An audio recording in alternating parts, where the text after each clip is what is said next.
جب بھی اللہ تعالیٰ کا قرآن چلایا جاتا ہے یا کوئی بھی اللہ تعالیٰ کے دین کی بات ہوتی ہے تو آپ دیکھتے ہیں کہ کچھ لوگوں کے لیے تو وہ بہت زیادہ اثر رکھتی ہے، جبکہ وہی بات، وہی قرآن کی آیت کچھ اور لوگوں کے لیے ان کی زندگی پر، ان کے موڈ پر، ان کے بیہیویئر پر کوئی فرق نہیں ڈالتی۔ تو ایسا انسان کے ساتھ تب ہوتا ہے جب انسان اللہ تعالیٰ کی یاد سے بہت عرصے تک غافل رہے، بہت عرصے تک اللہ تعالیٰ کے فرائض سے دور رہے اور بہت زیادہ حرام کاموں میں انڈلج کرے، اور ایسا وہ کنسسٹنسی کے ساتھ کرے، یعنی بہت عرصے تک حرام کاموں میں انوالو رہے اور اس میں بڑھتا ہی چلا جائے۔ تو اللہ تعالیٰ کا ایسے بندے کے لیے اصول ہے کہ اللہ تعالیٰ اس شخص کے لیے ہدایت کے تمام راستے بند کر دیتا ہے۔ اس بات کو اللہ تعالیٰ نے قرآن میں ایک سے زیادہ جگہ پر ارشاد فرمایا ہے، جیسے سورۃ البقرہ کی 7ویں آیت میں اللہ تعالیٰ فرماتے ہیں کہ ختم اللہ علی قلوبہم وعلی سمعہم وعلی ابصارہم غشاوہ، کہ اللہ تعالیٰ مہر لگا دیتا ہے ایسے لوگوں کے دلوں پر اور ایسے لوگوں کے کانوں پر اور ایسے لوگوں کی آنکھوں پر پردہ ڈل جاتا ہے، جس کی وجہ سے نہ ان کے کان جو ہیں وہ سن سکتے ہیں حق کو،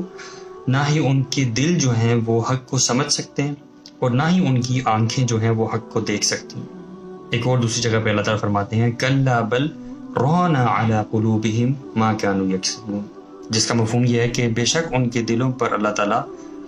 مہر لگا دیتا ہے، یعنی ان کے دل جو ہیں وہ زنگ آلود ہو جاتے ہیں۔ اور اس بات کو اللہ کے نبی صلی اللہ علیہ وسلم نے ایک حدیث میں بڑی اچھی طرح بیان کیا کہ جب بھی کوئی انسان گناہ کرتا تو اس کے دل پر ایک سیاہ نقطہ پڑ جاتا، اور اگر تو وہ توبہ کر لیتا ہے اس گناہ سے تو وہ سیاہ نقطہ ختم ہو جاتا، لیکن اگر وہ توبہ نہیں کرتا بلکہ اس گناہ پر مزید گناہ کرتا ہے اور پھر اور گناہ کرتا ہے تو وہ سیاہ نقطہ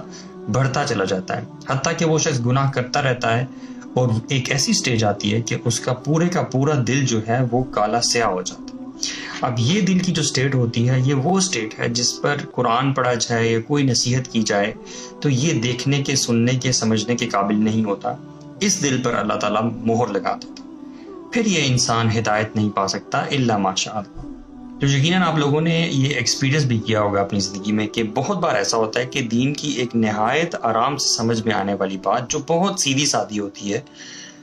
وہ کچھ لوگوں کی سمجھ میں بالکل بھی نہیں آتی، چاہے آپ انہیں جتنا مرضی سمجھا لیں۔ وہ اپنی ضد پر اور اپنے جھوٹ پر، جس کی بیسس، جس کی فاؤنڈیشن ہی غلط ہوتی ہیں، وہ ہمیشہ اپنی اس سوچ پر اڑے رہتے ہیں اور کبھی دین کی آسان بات کی طرف مائل نہیں ہوتے اور کبھی سمجھ نہیں پاتے، چاہے آپ ان کو جتنا مرضی ایکسپلین کریں۔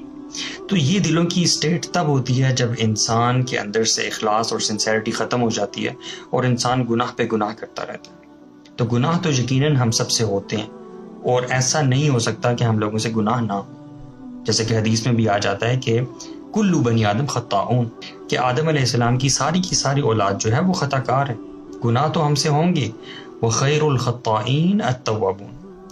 اور ان خطا کاروں میں سے، ان گناہ کرنے والے لوگوں میں سے بہترین گناہ گار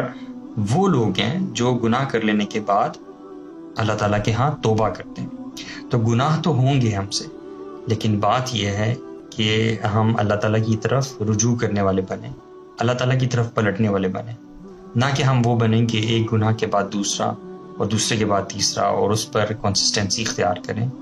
تو ہمیں اس چیز سے ڈر جانا چاہیے کہ کہیں ہمارے اس عمل سے اللہ تعالیٰ ہمارے دلوں پر بھی مہر نہ لگا دے